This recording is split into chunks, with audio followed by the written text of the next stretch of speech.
Okay, we're back. Welcome. I didn't have a chance to say hello. Hi, everybody. Oh, he's Good such to see you so again. calming. Ah, good. Yeah, I feel the warm water being flushed across my face. Ah. Okay, so I thought we could do rough cuts.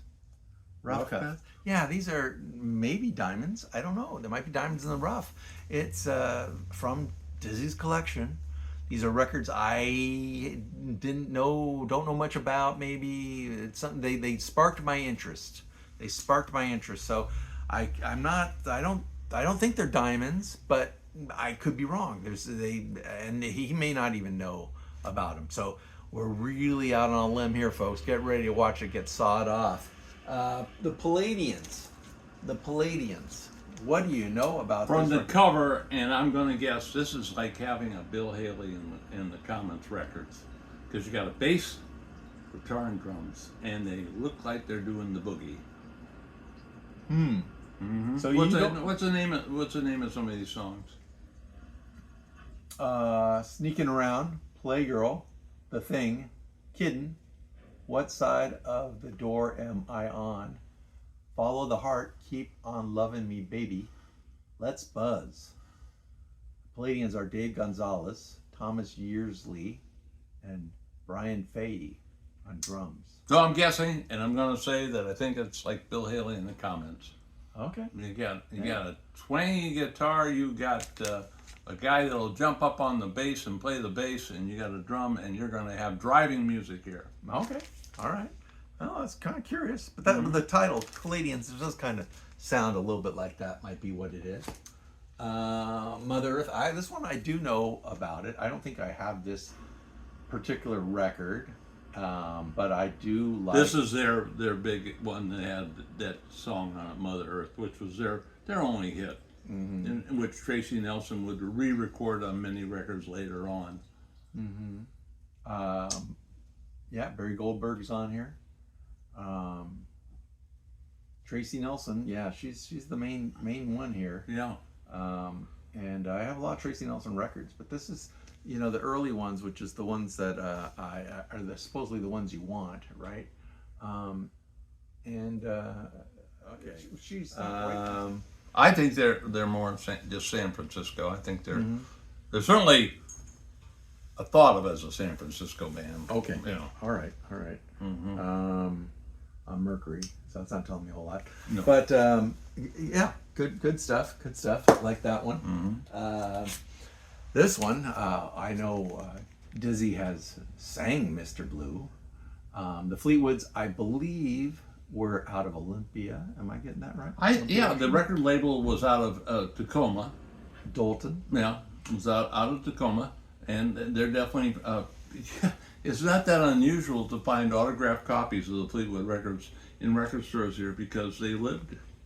Right. in No, this I area. do. I have one where it has a whole written letter on the back of it. Oh. Because the person they knew him, knew Yeah. the band, and Yeah. so she was writing a whole thing to her.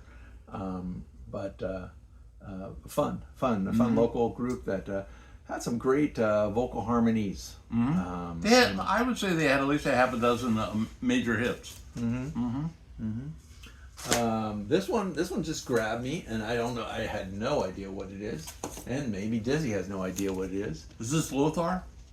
This is More Fiends. More Fiends. Peel Sessions and Southern Studios. Toad Lickin', and More Fiends. Maybe a thing on morphine, right? Morphine. Well, you know what I'm going to do is I'm going to say that. What are you going to say? No, well, I have a very good friend who knows everything about music, especially rock music. So you're going to pass it along. Gunnar Wiskoff.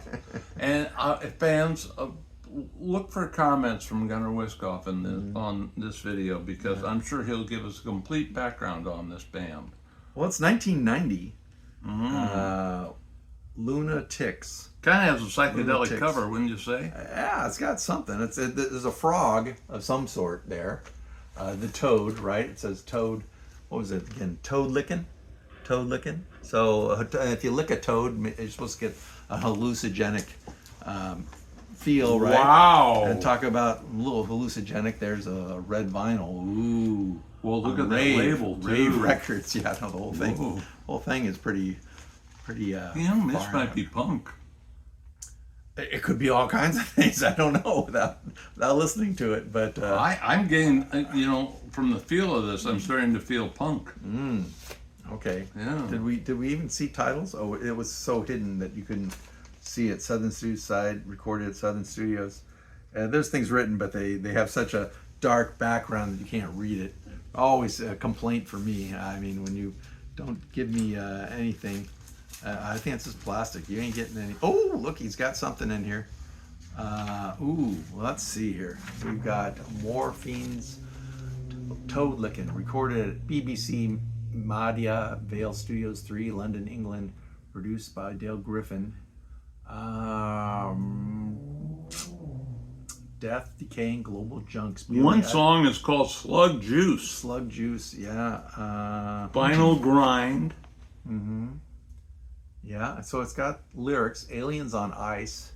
I think you were right. I think Your ass kicked. I think it is kind of punk. I think it's going to be kind of punk. Your ass kicked, your butt beat. Whiter, fresher, newer, bluer, softer, cleaner, super duper, brighter, longer, faster. If this thicker. isn't punk, Yeah. then my name ain't Dizzy. There you go. Well, that was interesting. It was interesting to find out. There's a guy he has a record shop and he only sells punk records. And I really like, I wish I could give him credit right now because he's obviously an honest businessman. And he complains about, so many records coming into his shop dirty, warped, Sounds familiar. A lot of them, overpriced, and Right. they sell it to him at 28 and want him to sell it at 32. And he's a great guy, and he's actually looking for up and coming punk bands and tries to promote them. Great guy. So is this a punk band? New York Rock and Roll Ensemble. Well, I think this is Flattering Foe. Yeah. Yeah, Flattering Foe. Yeah. You got anything? I really can't say much. This is really though right from the heart of the '60s. It's like '68, '69. You see a date on there anywhere? Atco stereo. Get it? I can't get it. Sorry. I'm going to say '68 to '69. And at any rate, this was a band that came out and just never tracked. But it's hard to mix rock and classical music and be successful. ELO did a great job of it. Procol Harum did a good job with it. Moody Blues did a lot of good stuff with that. But this is an earlier attempt at it. Right, and then like my friend Corky Siegel, he did a great one. Yeah, that's right. With the San Francisco Symphony. Uh-huh. So it can be done, but yeah. And then I was getting that. That's what we're going because he has one, or they have one song here called Brandenburg, which basically the Brandenburg Concertos. But they got lead vocals on it. Interesting. We'll have to play it. Yeah. See what we think. Wait until tomorrow. Maybe Jimi we'll give Hendrix. you an update on this one. Mm-hmm. That one. Look at those guys. Don't they look like a fun group? Yeah. The Link Ray. Oh, Rumble. And this is the big one. I thought you said it was a different tuning or something they did on one string, but whatever. But in this record, I'm not familiar with it. I like Link Ray. I have other Link Ray records. Rumble is a historic song to rock and roll musicians. Right. And you mentioned that to them, and it's a whole genre of music that was opened up by the song Rumble. But on this particular recording, he's got himself Link Ray, but he's also got Boz Scaggs. I'm looking at different names. Andy Norell, which is more of a jazz guy, right? Steel drums. Pete Escovedo, that's Sheila E.'s dad. Latin jazz. Lenny Pickett, Emilio Castillo, Steve Kupka, Mick Gillette, Greg Adams. Got the Tower of Power. horns, man. That is the classic Tower of Power horns right there. We are gonna like this record. We're going to like this record. I think maybe We better get this we might one. have to stop this video right now and go up and listen to this one. This is a beauty. Yeah. I knew it jumped out at me for some reason. Yeah. There you go. This one may be pay dirt right there. Oh yeah, no, for at least for us. The best of the Crying Shames. Well, they had some success. Did they? Mm-hmm. Okay, tell me about them. Tell me anything. Well, I can't. You is asked this a Rhino record? Is that what this is? I Looks can't see. It's got It's definitely a reissue deal. Backtracks, records and tapes. So Backtracks. Okay, I don't know them, but it looks kind of like that. You know, it's a reissue of some kind. But Crying Shames.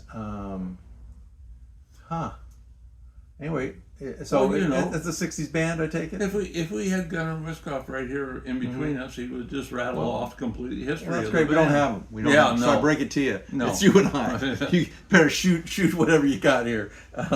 Crying Shames. But you know, I like '60s groups, so I'm probably going to like. You know, this. I'm going to write in the comments of this video when it goes up the hits of the Crying Shames. They look like That's my promise. they look like they're English. To me, Yeah. but I don't. If I was to guess, I think they are English. Okay, I'll put it back. I'm not good at guesses, though. You know, from past guesses, you're usually having to put There's up some corrections. Yes, you're not. No, There's no. a slight edit here. So I don't know No. what's going on. Okay, here's one I know of. Spencer Davis. I'm a Man. The only one living from this band is Stevie Winwood. And this is a great record, sought after, loved, and appreciated by so many. This is hot, hot, hot. Give me some lovin'. Oh, that is so good. But Is that every track on this is Actually, a that keeper. doesn't say it's not on here. Actually, give me some lovin'. They mention it back here, but it must Oh. be because they had that out. But I'm a Man is on here. And every Mm-hmm. little bit hurts. Searching, I can't stand it. Dimples, look away. Georgia on my mind. My babe, I can't get enough of it. And you know, like a lot of those records from that time period, they did use a lot of what I'd say filler songs. Well, no, they were trying to establish themselves. This is very early as blues bands, as was you know the Rolling Stones and Eric Burton. You know, so many of the bands were trying to be a blues band. And as you say, I mean, the only person they really mention is Stevie Winwood. They don't really. I mean, I don't see any other mention. The arrangement Steve Winwood, right? So he got that mentioned, but the other players aren't getting much credit here, unless they helped write one of the tunes. Jay Miller and Steve Winwood. So was the other person with one of the songs, but yeah, it has that early look of a '60s record and United Artists and fun. I love Spencer Davis group. Okay, how about this one? Best of the Fever Tree. I loved the Fever Fever Tree. Tree, and I thought they'd go far. I've never heard of them. Were they a '60s group or what? Yeah, their '60s group had a lot. It kind of reminded me of many of the loud '60s groups. And they have a song called San Francisco Girl. See, do you think they were? That I think that's the same. That is. No, I think that's. I think that was the hit though. What else is on it? Where do you go? No, Come with me. no, What time did you say it was? no. I think that's the only. I think that first track is the one that was a hit. Hit, huh? Okay. But interesting. I like, you know, it's fun to explore and find something new. Here's a '60s band I'd never heard of, right? And Looks like it's 8 members too. No, 1, or 2, 7. 3, 4, 5. That's 5. Five, I don't okay. know. I don't know how. Well, my eyesight is not what it used to be. 5 turns into 8. You know, But I 60 think that was eyes. a 6 and 7. What was? Yeah. Not good. What's the band I'm thinking of? That 7 is? I'll tell you, if you want to know how bad my eyesight is. How bad I went to take a driver's test and I 7 is. passed the written part and they said, stick your head in there and read the top line. And I go, ASBLDE. And she says, it's not letters, it's numbers. Wow. Wow. Ouch. I thought you were going to say you were reading the top of the page, or it was going to be Bob Ricks or something. Oh, wow. No, I thought my life was rough, but no, not at all. And this one just was like caught my eye. This is a photograph. Kevin Morby. You got anything on Kevin Morby? I looked this guy up and I still don't know much about this guy. This is a photograph, is his supposed claim to fame here. And I don't think there's anything other than this record. I think this is on a very, what's that say down there? Made in Canada. Made in Canada. Dean Ocean. I think I might be one of 6 other people that have own this record. It was curious to me, but okay. Not that maybe that belongs in the, I'm glad side you're ending on this one. Kingfish. This one caught my attention because I didn't know anything about it. And Dizzy, go ahead and enlighten us. Well, the band came out of morphing out of Riders of the Purple Sage. Riders of the Purple Sage continued, but a few of the members got unhappy and started Kingfish. And about that time, Bob Weir was available, and he joined the band, which brought a lot of attention to this record because he's on this record. It's interesting. There's 2 records in here, and it's only listed as a 1 record. So this is on Jet Records. This demonstration not for sale. Is it Kingfish? Yeah, it says Kingfish on Jet. Wow. So who would have thought they were on Jet Records? But what am I looking at here? There's also another one in here. Do you have 2 copies of it? Jet demonstration not for sale.